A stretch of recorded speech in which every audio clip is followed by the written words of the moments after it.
Hello friends, कैसे हो आप सब लोग। तो जैसा कि अभी आईबीपीएस पीओ मेंस के अंदर जो डिस्क्रिप्टिव है उसमें जो previous years IBPS PO mains के अंदर ऐसे राइटिंग आए थे, तो ये एक पीडीएफ है। मैं इसका लिंक दे देता हूँ, वो आप डाउनलोड कर लेना और आप एक बार पीछे जो आए थे क्वेश्चन वगैरह वो चेक कर लेना।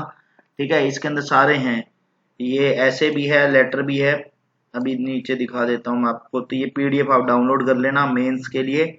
ठीक है, डायरेक्ट जो जो लेटर आए थे वो सब आपको पता लग जाएगा। और एक चीज का और ध्यान रखना कि इसके अंदर आपको मैं बता देता हूँ कि जब भी आप ऐसे वगैरह लिखो तो आपको करना क्या है, सिंपल सा ध्यान रखना है कि स्पेलिंग मिस्टेक मत करना।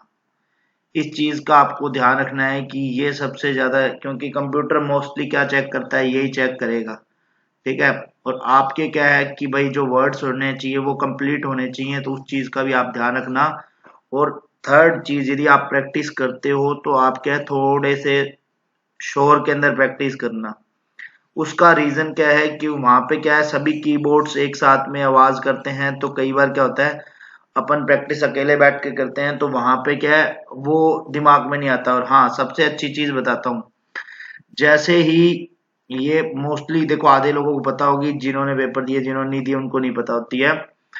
आपको करना क्या है कि जब आप करंट अफेयर मतलब जीके वाला सेक्शन आए ना, करंट अफेयर वाला, तो वो आपको ऐसे मान लो कि 10 मिनट के अंदर आपके सारी करंट अफेयर हो जाएगी। उसके बाद में क्या करना, आप रफ शीट के अंदर, ठीक है, जो अपने एडिटर को लेटर लिखना था, जो मैंने आपको टेलीग्राम पे भी शेयर किया था और यहाँ पे भी बताया था, उसको आप जैसे आपने लिखा होगा तो उसको आप लिख लेना वहां पे। इतने इतनी जो चीज मैंने बता रखी है, ऊपर वाला सेंड है, मतलब जो भी आपको याद है वो वहां लिख लेना, ताकि जब आप टाइप करोगे तो आपको क्या है कि आपको सोचना नहीं पड़ेगा उस टाइम पे। इतना सा ध्यान रखना, यदि आप एडिटर को लेटर लिख रहे हो तो वो वाली चीज, यदि आपको डायरेक्ट बैंक वगैरह को लिखना है तो वो तो आपको आइडिया नहीं होगा कि कौन से वाला आया है, तो उसमें तो आपको फिर बाद में सोचना पड़ेगा। यदि आप एडिटर वाला रट्टा मार के जा रहे हो एकदम, ठीक है, तो सीधे सीधा सिंपल सा है कि भाई जाओ और जाते ही उसमें करंट अफेयर वाले में ये वाला सेक्शन लिख लेना। बीच में तो जो बोला जाएगा बस वो उतनी सी लाइन, एक लाइन ही ऐड करनी है। ठीक है, उसके बाद वो नीचे वाला सेक्शन है ही, ठीक है, वो सारा का सारा लिख लेना। सेंडर एड्रेस में आप एक्स वाई जेड आपको पता लग जाएगा कि कोमा लगाना है नहीं लगाना। एड्रेस के अंदर न्यू दिल्ली जो भी आप लिख रहे हो एड्रेस वगैरह, तो ये सारी चीजें आप वहां पे कर सकते हो जब करंट अफेयर का सेक्शन आएगा। ठीक है, जिससे आपको क्या है कि आपको आपके पास में आपको फिर बाद में जब देख देख के लिखना है, एक तरह से सोचना नहीं पड़ेगा। ऐसे के अंदर आपको ज्यादा टाइम मिल जाएगा, इस वजह से यदि आप जल्दी जल्दी टाइप कर लेते हो तो ये लेट। ठीक है, तो ये बताना था। और इस पीडीएफ का लिंक मैं नीचे दे दूंगा डिस्क्रिप्शन में, तो कमेंट सेक्शन में भी दे दूंगा। और यदि आपको वो एडिटर वाला चाहिए जिसमें वो पूरा का पूरा है, वो मैं आपको टेलीग्राम ग्रुप में प्रोवाइड करवा देता हूँ। वो मतलब मैंने वहाँ टेलीग्राम ग्रुप में करवा रखा है प्रोवाइड, तो आप वो ज्वाइन कर लेना टेलीग्राम ग्रुप। ठीक है, मैं उसका लिंक भी दे देता हूँ नीचे डिस्क्रिप्शन में और कमेंट सेक्शन में। ठीक है, तो ये आपको, ये ऊपर जितने भी हैं एक बार ही देख जाना। और हाँ, इसके साथ साथ में वो बता देता हूँ कि मैंने इससे पहले एक वीडियो के अंदर इम्पोर्टेंट जो है वो सारे के सारे शेयर कर दिए थे, इम्पोर्टेंट ऐसे। ठीक है, तो वो भी यदि आपको देखने हो तो वो भी ये आप देख लेना। वो उसका लिंक जो है वो भी टेलीग्राम ग्रुप में मिल जाएगा, तो वो वीडियो का आपको डायरेक्ट वहां से टेलीग्राम ग्रुप से वो लिंक मिल जाएगा, तो वो वहां पे भी मिल जाएगा। ठीक है, तो मिलते हैं नेक्स्ट वीडियो में। बाकी ऑल दी बेस्ट।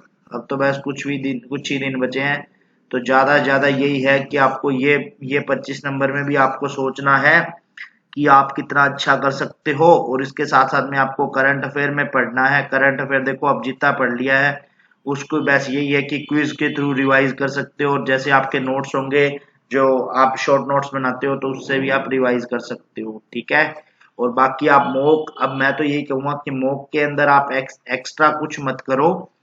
जो आपने मॉक दिए हैं, जैसे फॉर एग्जांपल आपने 20 मॉक ही दिए हैं, तो आप उनकी डीआई एंड पजल्स को वापिस कर लो।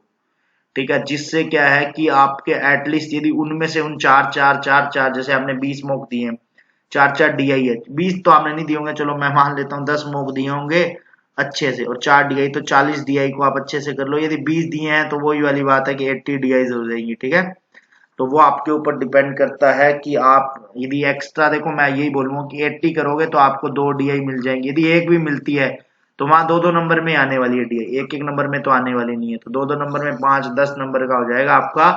और कट ऑफ वाला भी वो कहते हैं ना, रमान खत्म हो जाएगी, कट ऑफ निकल जाएगी, ठीक है। बाकी मैं इसका लिंक दे देता हूँ, तो ये आप चेक कर लेना, जितने भी हैं नीचे ये जितने भी लेटर वगैरह एक बार चेक कर जाना, ताकि आपको क्या है कि आइडिया हो जाए कि यार इस टाइप के आए थे और इस टाइप से आगे आ सकते हैं, ठीक है।